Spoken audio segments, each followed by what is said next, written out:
Hey everyone, on the behalf of Science Quick Bites, I welcome you to our first learning session, that is living and non-living things, which is the very first lesson of unit the environment. So kid, why this is important to read this chapter?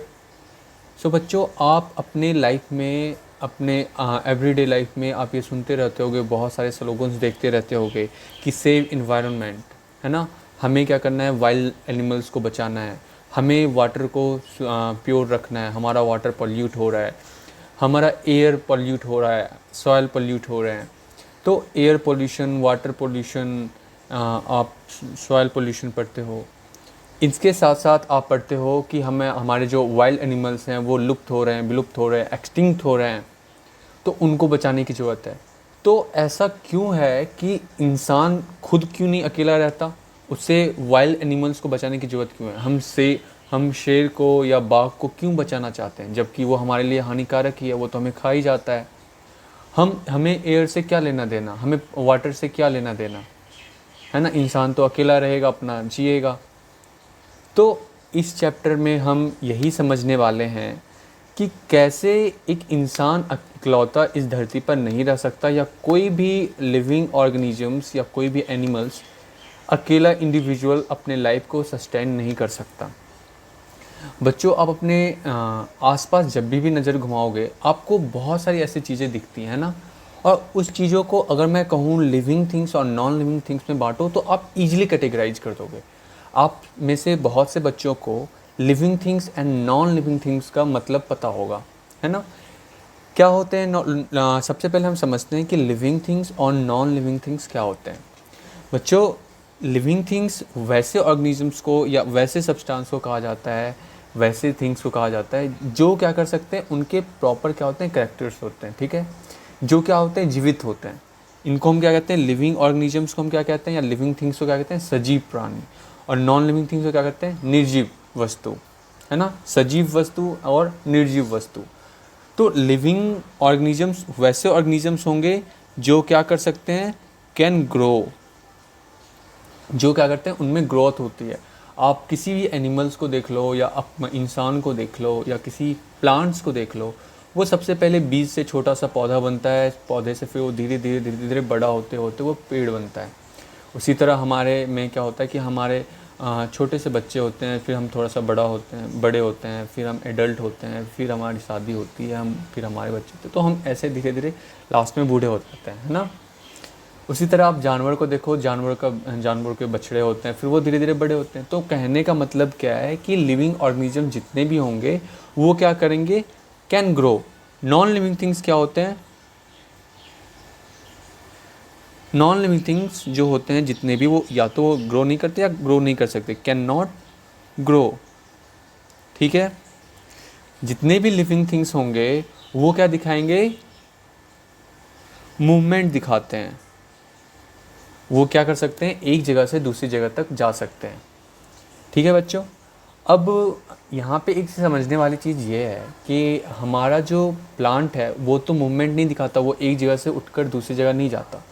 लेकिन plant ऐसे अगर locomotion नहीं दिखाता, locomotion का मतलब एक जगह से दूसरी जगह तक जाना, लेकिन इसके साथ साथ क्या करता है कि प्लांट जो है वो दूसरी तरह की मूवमेंट दिखाता है। आप सबने टच मी नॉट प्लांट सुना होगा, है ना। टच मी नॉट प्लांट जो होता है वो, उसको हम लोग छुई मुई कहते हैं। छुई मुई प्लांट को आप जब टच करोगे तो वो क्या होता है, अपने पत्ते को मोड़ लेता है।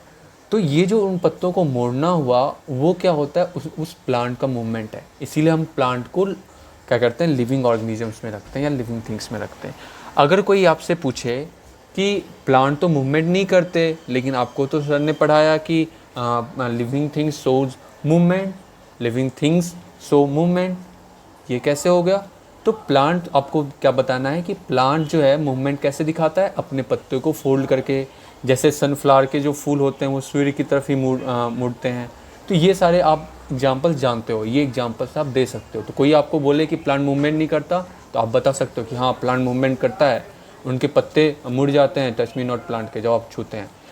लेकिन जो नॉन लिविंग थिंग्स होंगे, ये हम लिविंग थिंग्स और नॉन लिविंग थिंग्स को क्या कर रहे हैं, डिफ्रेंशिएट कर रहे हैं, बांट रहे हैं, और इसी के आधार पर हम क्या करेंगे, लिविंग थिंग्स और नॉन लिविंग थिंग्स को समझेंगे बच्चों। तो सबसे पहला हमने क्या पढ़ा कि ये ग्रो नहीं कर सकते नॉन लिविंग थिंग्स, और उसी तरह ये क्या होते हैं कि डू नॉट, ये थिंग्स हैं तो डू नॉट लगाएंगे हम, डू नॉट सो मूवमेंट। ठीक है बच्चों, इसके साथ साथ जितने भी लिविंग थिंग्स होते हैं वो क्या करते हैं कि गिव बर्थ टू चाइल्ड, वो क्या करते हैं अपने बच्चों को क्या करते हैं जन्म देते हैं। जैसे कि आप कोई भी प्लांट देखो, प्लांट क्या करते हैं अपने चिल्ड्रन को, या अपने चाइल्ड बोल दो या यंग वंस बोलते हैं हम, ठीक है, वो क्या करते हैं अपने जैसे ही बच्चे को क्या करते हैं जन्म देते हैं। जैसे प्लांट होता है, प्लांट का अपने जैसा क्या बनता है सीड बनाते हैं, और सीड से फिर वो नए प्लांट्स बनते हैं। आप एनिमल्स को देख लो, ठीक है, काऊ का काफ होता है, ठीक है, हर क्या करता है हर एनिमल अपने जैसे ही बच्चे को क्या करता है जन्म देता है। तो वो सारे एनिमल्स और इंसान और या पौधे, ये सारे क्या होते हैं लिविंग थिंग्स होते हैं।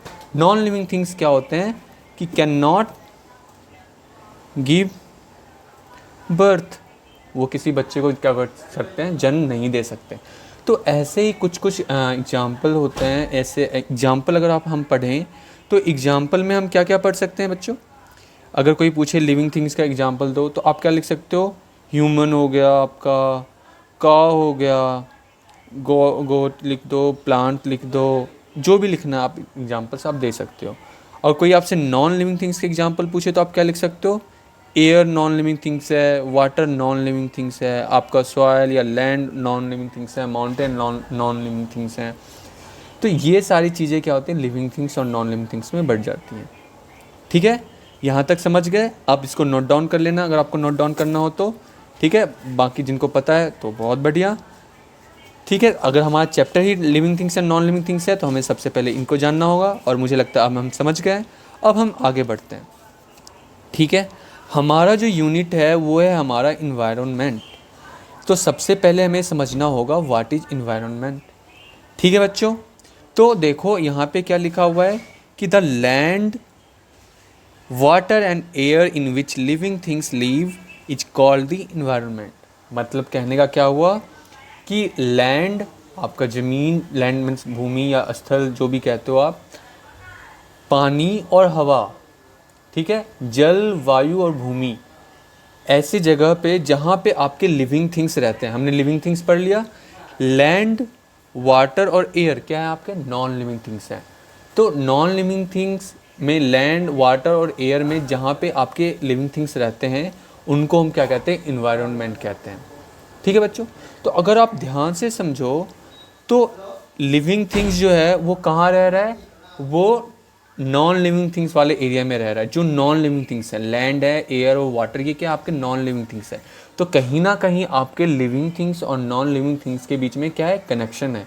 आपका जो लिविंग थिंग्स है वो क्या है नॉन लिविंग थिंग्स पे क्या है डिपेंडेंट है, निर्भर है अपने लाइफ को सस्टेन करने के लिए, वो रहता ही वैसी जगहों पे है। अब जो है इसका अगर कोई आपसे एग्ज़ाम में कोई आपसे पूछे सिंपल डेफिनेशन इन्वायरमेंट का, तो आप ये भी लिख सकते हो या ये भी लिख सकते हो कि द प्लेस और surrounding where the living things live is called environment. ठीक है बच्चों, तो बहुत ही सिंपल है कि वो जगह या वो सराउंडिंग्स जहाँ पे क्या होता है आपके लिविंग थिंग्स रहते हैं, अपने लाइफ को सस्टेन करते हैं, उनको हम क्या कहते हैं इन्वायरमेंट कहते हैं। ठीक है, तो ये सबसे बेसिक डेफिनेशन है। आप जब जैसे जैसे बड़ी क्लास में जाओगे इन्वायरमेंट का डेफिनेशन चेंज होता जाएगा, तो इस लेवल पे ये जो डेफिनेशन है सबसे सिंपल है। अब एक टर्म आता है इकोसिस्टम। ठीक है, let me change the colour, eco system. So what is ecosystem.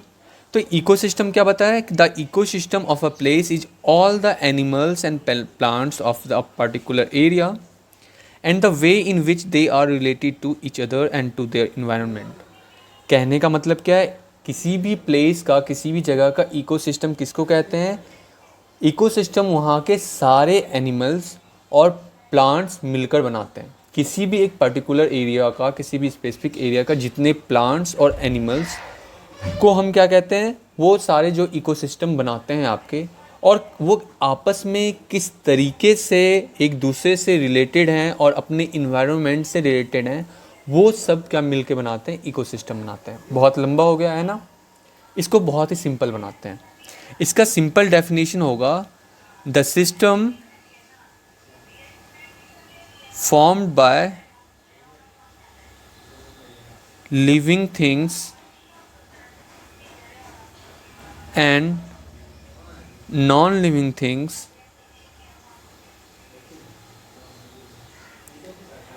and by their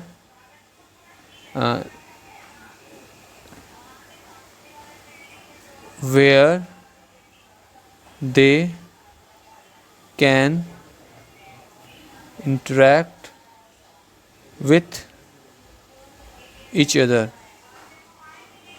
ठीक है, तो इकोसिस्टम का डेफिनेशन क्या हो गया, the system formed by FORMED formed by living things and non-living things where they can interact with each other।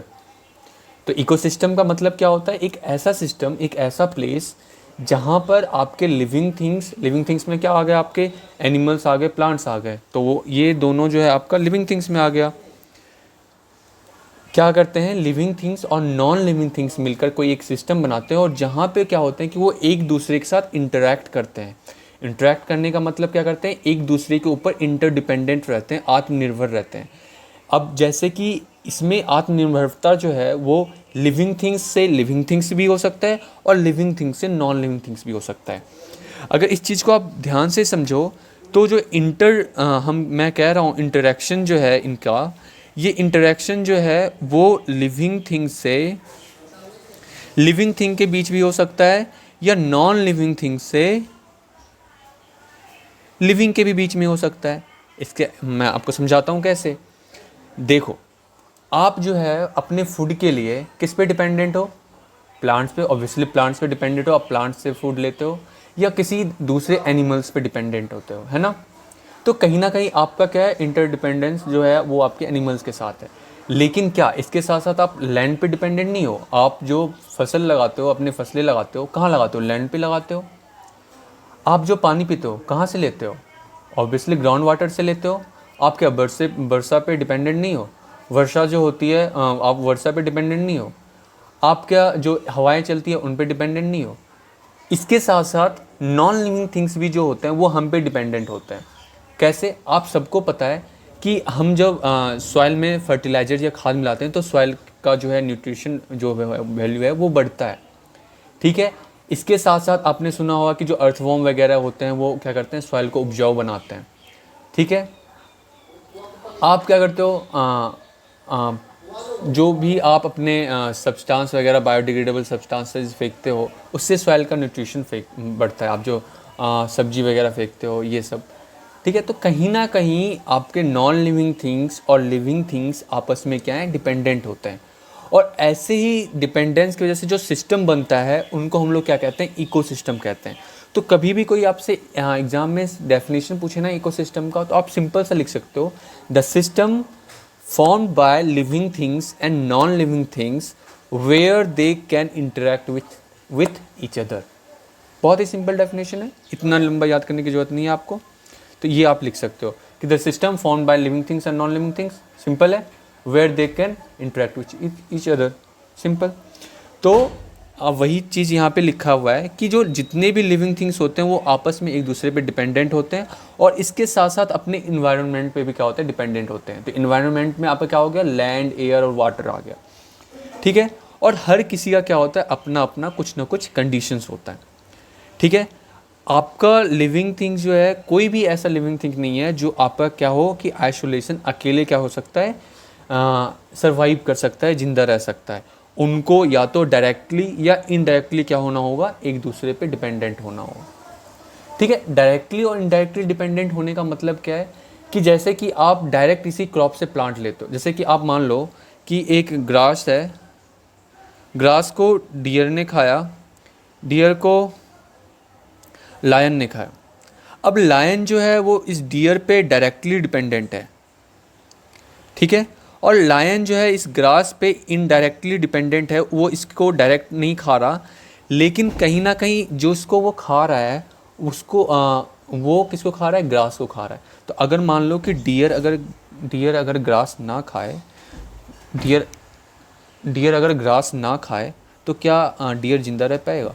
अगर dear ही जिंदा नहीं रहेगा तो क्या लायन किसको खाएगा फिर? तो कहीं ना कहीं सब आपस में क्या होते हैं, इंटरडिपेंडेंट होते हैं, या तो वो डायरेक्टली होंगे या इनडायरेक्टली होंगे, ठीक है।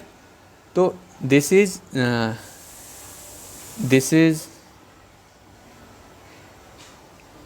Indirect relationship. Now the environmental interaction. तो आपके इन्वायरमेंट में क्या होता है कि हर ऑर्गेनिजम्स एक दूसरे से इंटरेक्ट करता है, ये हमने पढ़ा। तो हमें पढ़ना है कि अब ये जो इंटरेक्शन है वो इंटरेक्शन कैसे होती है। तो सबसे पहले आपको समझना होगा वेजिटेशन क्या होता है। वेजिटेशन आपका डिफाइन करता है कि जिस आपके एरिया में कितने टाइप्स के प्लांट्स हैं, वो उसको हम क्या कहते हैं, वेजिटेशन कहते हैं। जितने भी प्लांट्स आपके ट्रीज़, आपके ग्रासेज, आपके हर्ब्स, श्रब्स जितने भी होते हैं, ये सब मिलके आपका किसी भी एरिया का क्या बनाता है, वेजिटेशन बनाता है। तो आपका जो वेजिटेशन है, प्लांट है, वो क्या करता है कि आपके किसी भी इन्वायरमेंट के क्लाइमेटिक कंडीशन का मतलब क्या होता है, आपका मौसम कैसा है, वेदर वहाँ का कैसा है, ठीक है, टेम्परेचर वगैरह, ये सब क्या करते हैं, किसी भी एक इन्वायरमेंट का क्या करते हैं, क्लाइमेट डिफाइन करते हैं। और इसके साथ साथ वहाँ के सॉइल, वहाँ की मिट्टी कैसी है, और वहाँ पे वाटर की अवेलेबिलिटी कितनी है। अवेलेबिलिटी का काम मतलब होता है कि वाटर अवेलेबल है या नहीं है, वाटर जो है वो ज़्यादा मात्रा में है या नहीं है। तो इस तरीके से क्या होता है कि वहाँ का वेजिटेशन, वहाँ के प्लांट जो होते हैं वो डिपेंड होते हैं इन सब चीज़ों पे। किन किन चीज़ों पे डिपेंड करते हैं? Climate, soil and water. ये क्वेश्चन पूछ सकता है कि किसी भी एरिया का वेजिटेशन किन चीज़ों पे डिपेंड करता है। तो 3 चीज़ों पे आपको याद रखना है, क्लाइमेट, सॉइल एंड वाटर। अब जो होता है कि जितने भी मैन और एनिमल्स होते हैं, जितने भी लिविंग ऑर्गेनिजम्स हैं, वो क्या होते हैं कि आपके प्लांट पे डिपेंडेंट होते हैं फूड के लिए, ठीक है। अब आपको पता है कि एनिमल्स को हम हर्बीवोर, कार्निवोर और ओमनीवोर्स में बांटते हैं। तो एनिमल्स में जो भी हर्बीवोर्स होंगे वो आपके प्लांट्स फीड करते हैं, वो फीड अपॉन प्लांट्स। तो कभी भी कोई आपसे पूछे what do you mean by herbivores, तो animals which feed upon plants only, जो सिर्फ प्लांट्स खाते हैं, उनको हम लोग कहते हैं हर्बीवोर। तो आपके जो भी हर्बीवोर होंगे वो वेजिटेशन पे डिपेंडेंट होंगे, है ना। उनके बाद आता है कार्निवोर्स। तो कार्निवोर्स क्या होते हैं? कार्निवोर्स होते हैं आपके विच feed upon flash of animals, जो एनिमल्स के क्या कहते हैं, मांस खाते हैं, उनको हम लोग क्या कहते हैं, कार्निवोर्स कहते हैं। तो कार्निवोर्स क्या होंगे? हर्बीवोर्स पे डिपेंडेंट होंगे, जिसने घास खाया। जैसे कि अभी हमने एग्जांपल देखा यहाँ पे, ग्रास, डियर और लायन। तो ग्रास क्या, वेजिटेशन हो गया किसी भी एरिया का। डियर क्या हो गया आपका, डियर क्या हो गया आपका, हर्बीवोर हो गया। और लायन क्या हो गया आपका, जो हर्बीवोर को खा रहा है, डेट इज कार्निवोर। सिंपल। इसके साथ साथ जो ह्यूमन बींग्स होते हैं और दूसरे ऑर्गेनिज्म जैसे कि क्रो वगैरह होता है, बियर होता है, डॉग होता है, वो क्या करते हैं कि आपके प्लांट्स भी खाते हैं, प्लांट्स के प्रोडक्ट्स भी खाते हैं, और इनके साथ साथ वो एनिमल के भी प्रोडक्ट्स खाते हैं। तो वैसे ऑर्गेनिजम्स को हम क्या कहते हैं, उन वैसे ऑर्गेनिजम्स के लिए एक दूसरा टर्म है, उनको हम कहते हैं ओमनीवोर्स। जैसे हर्बीवोर्स, कार्निवोर्स, फिर आता है omnivores which feed upon both plant and animals, ठीक है बच्चों। तो इस तरीके से क्या हुआ कि सालों दर साल, बहुत साल होते गए, इवोल्यूशन होता गया, और एक क्या हुआ है कि नेचर में हमारा बैलेंस बना हुआ है कि प्लांट को डियर खाता है, डियर को लायन खाता है।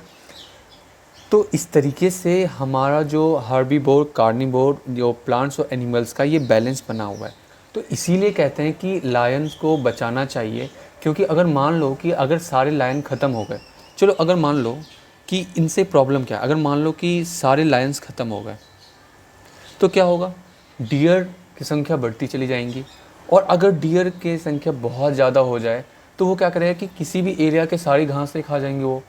तो इससे क्या होगा कि ग्रास, वहाँ के जो प्लांट्स होंगे वो लुप्त हो जाएंगे। और मान लो कि अब प्लांट्स वहाँ से एक्सटिंक्ट हो गए, प्लांट ख़त्म हो गए, ग्रासेस ख़त्म हो गई, तो अभी जो डियर हैं वो क्या खाएंगी, तो इस तरीके से डियर भी क्या हो जाएंगी, लुप्त हो जाएंगी।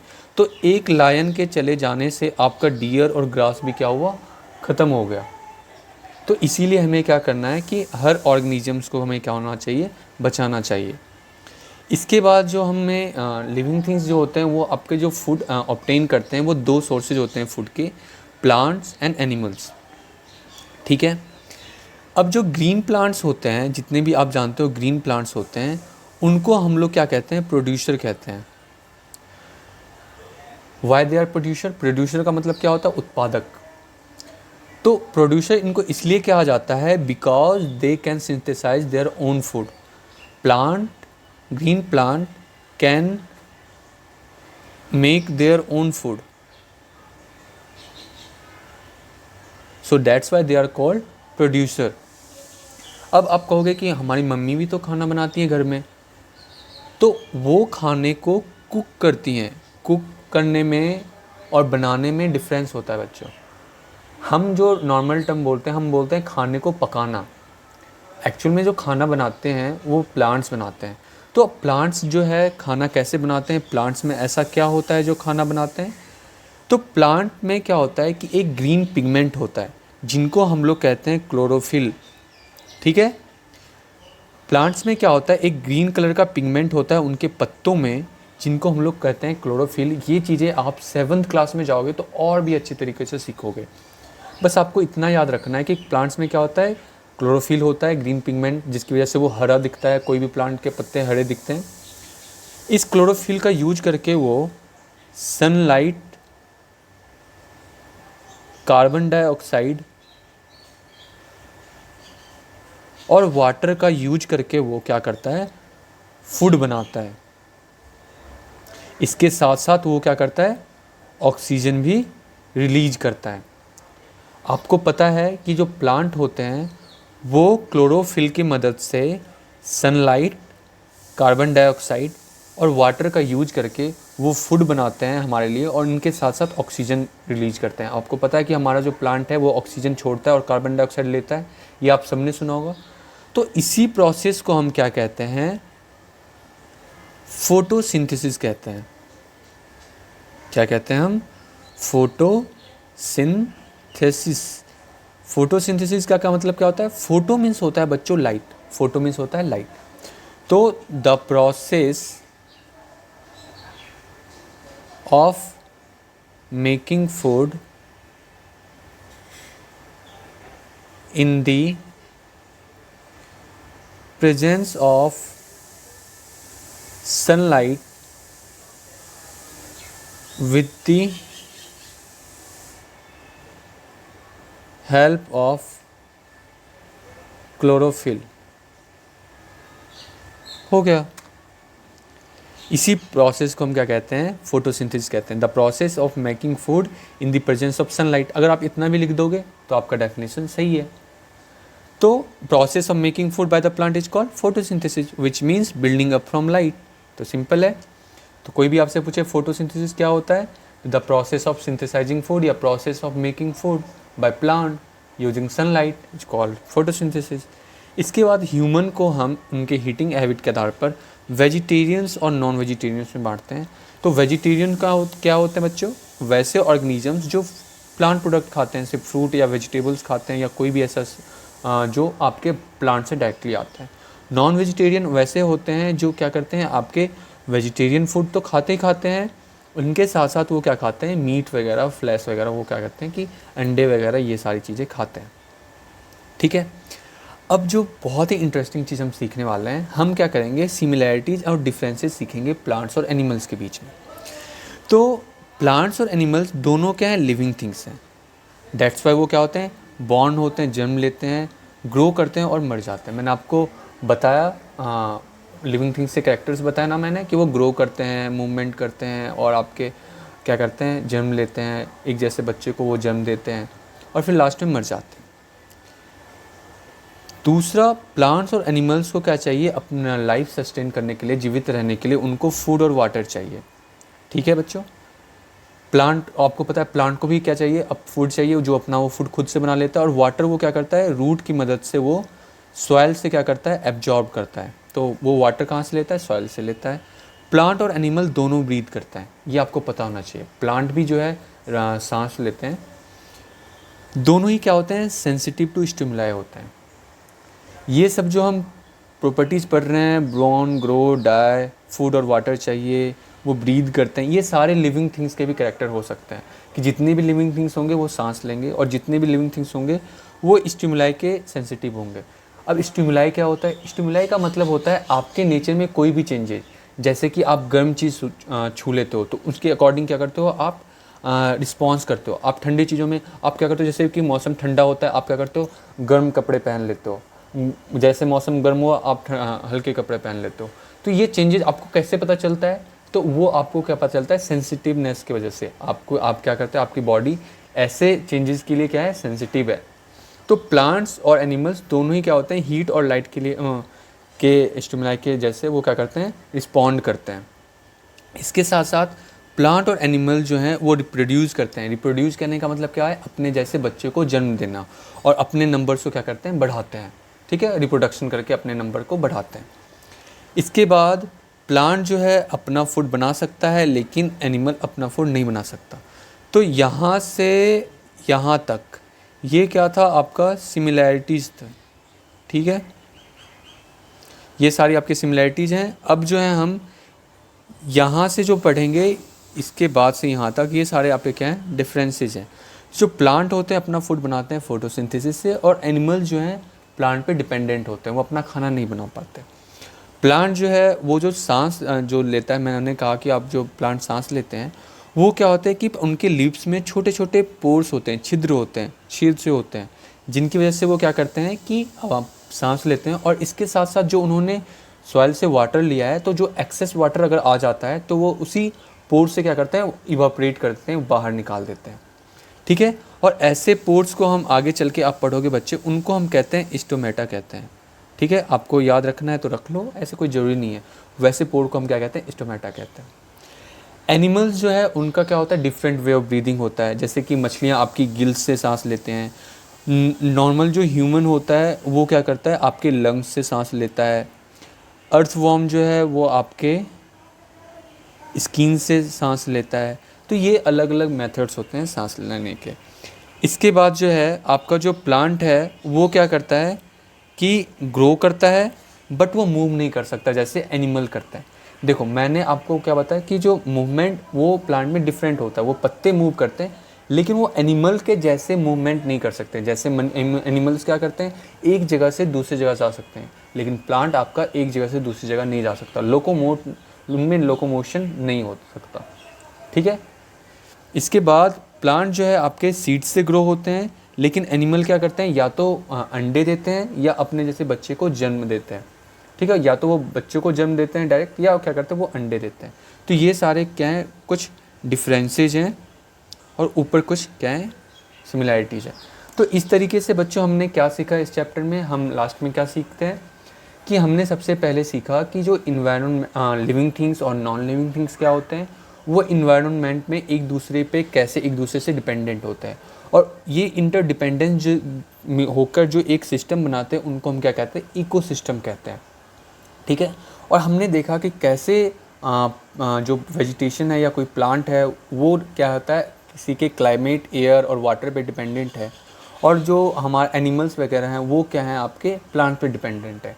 और फिर हमने पढ़ा कि प्लांट को हम प्रोड्यूसर कहते हैं। प्रोड्यूसर क्यों कहते हैं, क्योंकि प्लांट जो है अपना खाना खुद से बना सकता है।